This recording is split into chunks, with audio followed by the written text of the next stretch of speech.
Please, please leave me alone. You're hurting me. It hurts so much. Shh. Don't make noise. You don't want to make Mummy sad, do you? You're a big girl now. This is our little secret. If you tell anyone, I'll send you and your mother back to the street. Is that what you want? Smile for me, Ifunanya. Be a good girl. Ifunanya sat by her window, staring at the moon. Tears rolled down her cheeks silently. She wanted to shout. She wanted to run. But where would she go? Every night, when her stepfather opened her door, her heart would stop. She would squeeze her eyes shut and pray. God, please let him pass my room today. Please. But he never did. He always came in, and every time he whispered, "Be a good girl. It's our secret." Ifunanya stopped laughing. She stopped playing. Her schoolwork got worse. She began to hate herself. She thought it was her fault. Sometimes she sat in the bathroom, hugging her knees. She looked at the mirror and said, "I hate you." Amara noticed the changes. "My baby, what's wrong?" she asked often. But Ifunanya would only shake her head and fake a smile. Then one day, Amara came back home early from the market. It was a hot afternoon. She walked into the house quietly, tired and sweaty. She passed Ifunanya's room and heard whispering. Her heart skipped. She leaned closer. It was Raymond's voice. "Don't cry. You know what will happen if you talk." Amara's legs went weak. She slowly opened the door, and what she saw broke her completely. Raymond jumped up in shock. Ifunanya was on the floor, sobbing, her dress partly torn.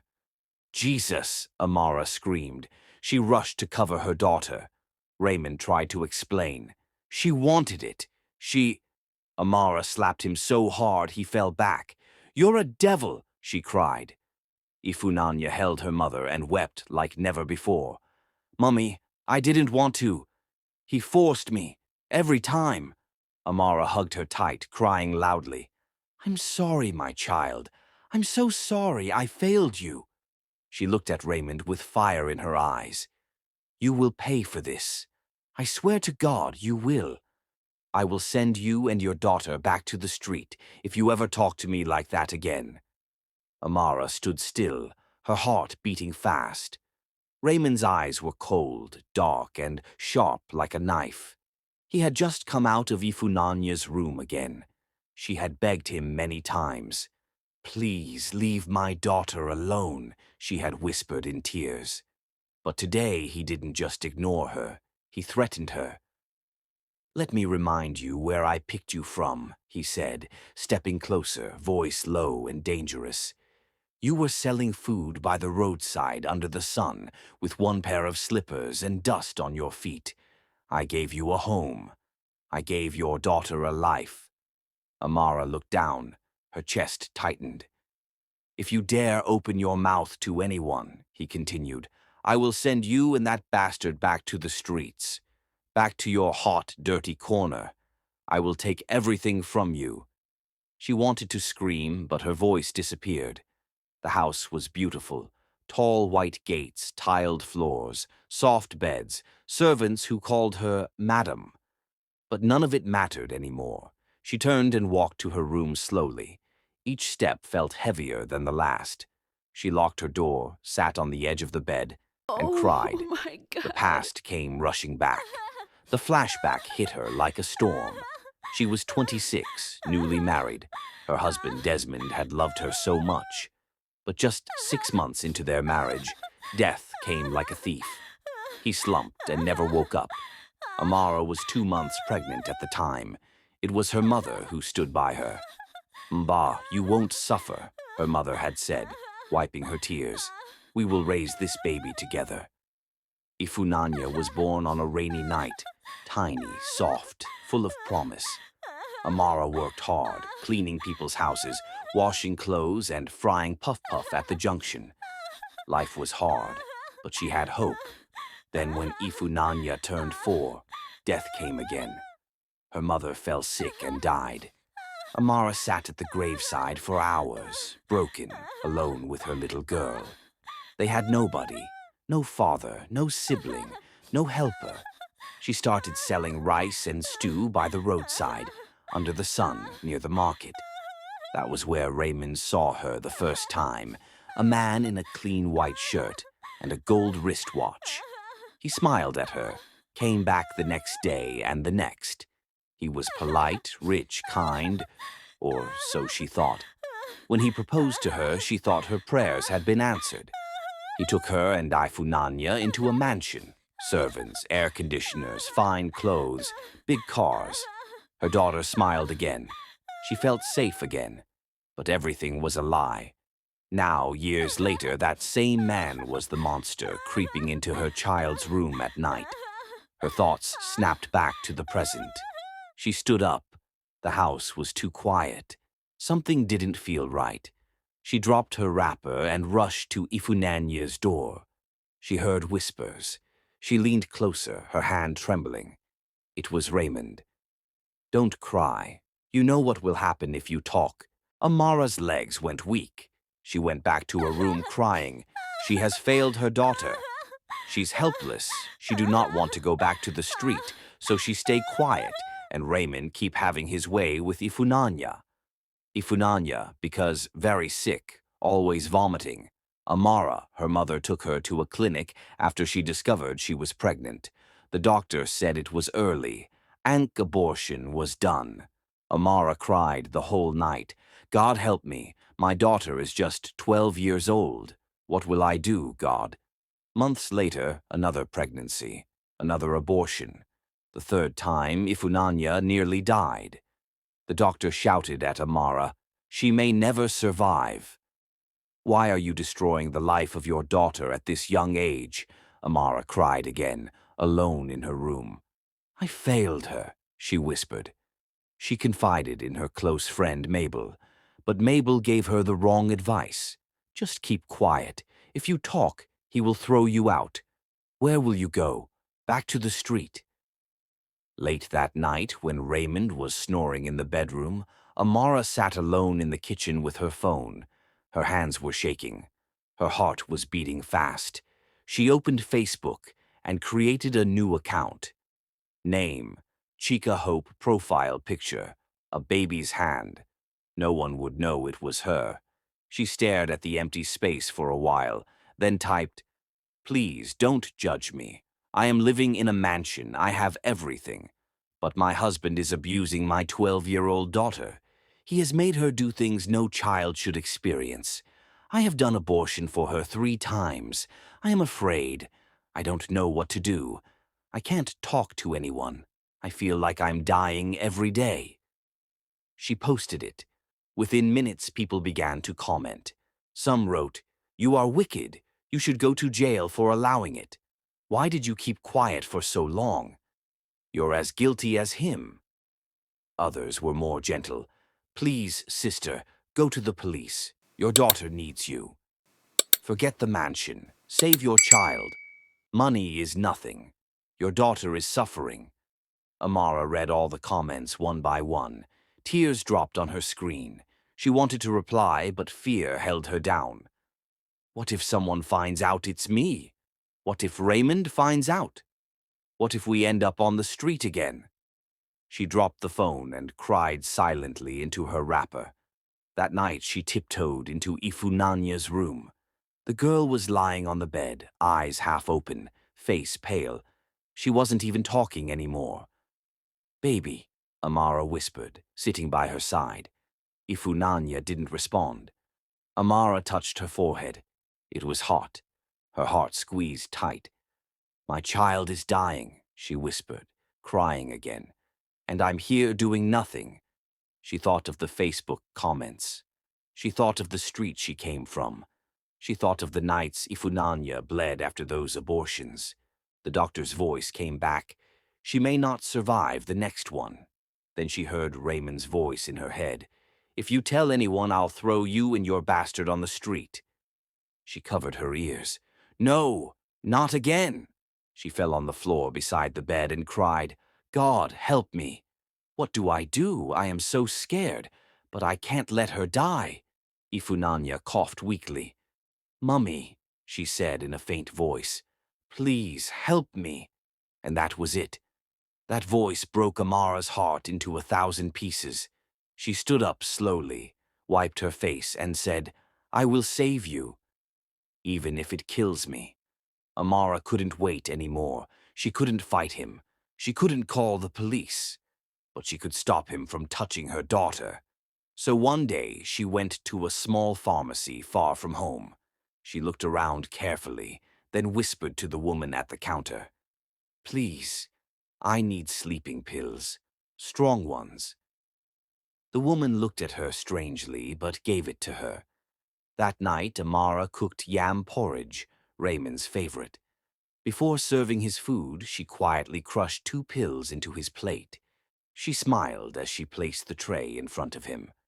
Welcome, my husband, she said sweetly. He smiled, tired from work. After eating, he went straight to bed. Deep sleep. No midnight footsteps, no creaking door. Ifunanya slept peacefully for the first time in months. Amara sat outside the door, holding a Bible and crying softly. Thank you, Jesus. Just one night of peace. She continued the plan the next day, and the next. Every evening she added the pills. He would eat, smile, and sleep. No more whispers, no more threats, no more pain for Ifunanya. But one night, Raymond noticed something. He woke up around 3 a.m., confused. Why am I always sleeping so deep these days? He asked himself. The next day he came home very alert. Amara smiled as usual. She served him egusi soup and pounded yam. But this time Raymond did not eat immediately. He took the food to the dining room. Amara waited quietly in the kitchen, watching from the corner of her eye. But Raymond didn't eat. He only pretended. When Amara went to bed, thinking he had slept, Raymond went to the backyard and poured the food away. Then he didn't sleep. He sat in the dark, listening. Midnight passed, 1 a.m., 2 a.m. He was wide awake, and that was when the truth hit him. She's drugging me, he said aloud, shaking with anger. The next morning, Amara brought his breakfast as usual, but this time he pushed the tray aside roughly. Don't cook for me again, he said coldly. Amara froze. What? I know what you're doing, he said, standing slowly. You think you're smart, right? She shook her head, pretending. I don't understand. Keep pretending, he said, walking past her. But just know, if you try me again, I won't just throw you out. I'll destroy you. Amara's hands were shaking. The plates fell from her hand and crashed on the floor. He had found out. And now, her fear doubled. What would he do next? Would he hurt her?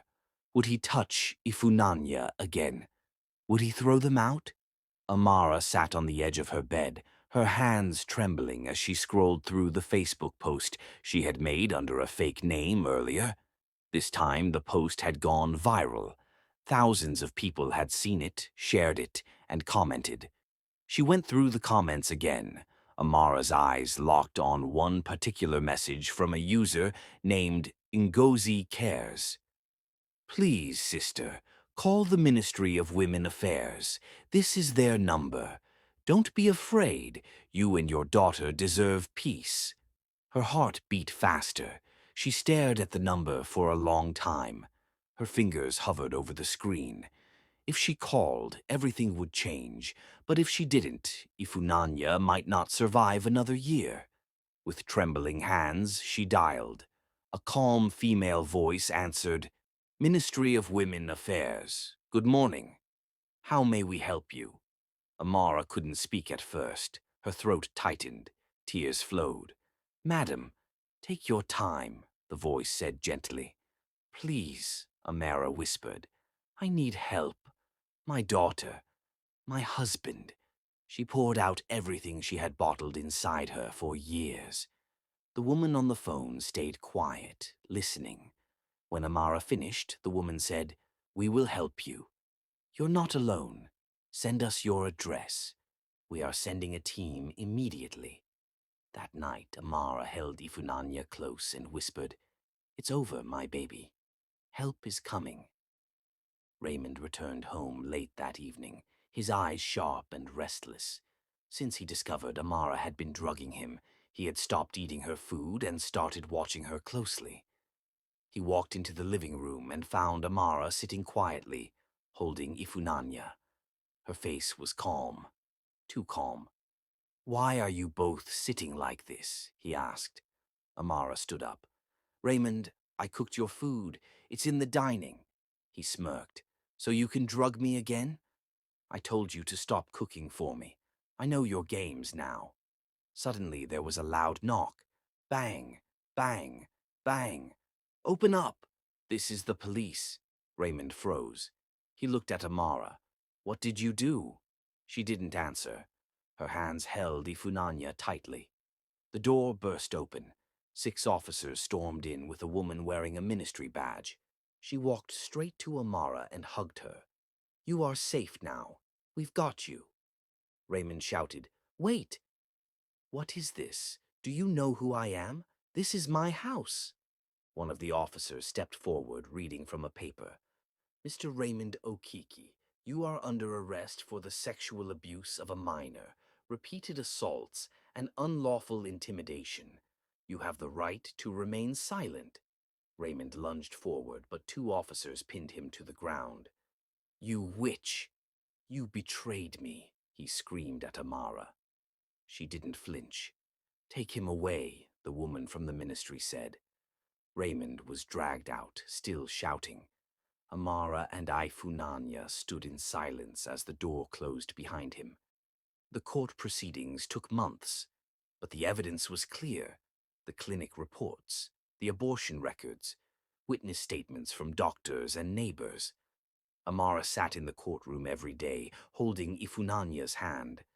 She watched Raymond lie, twist stories, and try to blame her. But justice had a loud voice this time. The judge looked at Raymond. "Mr. Raymond Okiki, you are found guilty of child sexual abuse, coercion, and domestic violence. This court sentences you to life imprisonment." Raymond screamed in disbelief. "No, she set me up. I'm innocent." He was dragged out, cursing and crying. Tears flowed down Amara's cheeks. This time they were not tears of pain.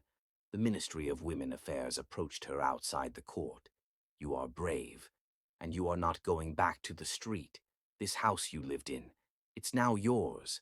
By court order, Raymond forfeited it to you and your daughter." Amara gasped. "What? But I don't deserve—" "You do," the woman said. "You fought for your child. You survived."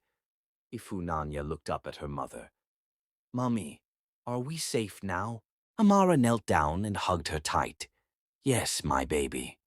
No more secrets. No more pain."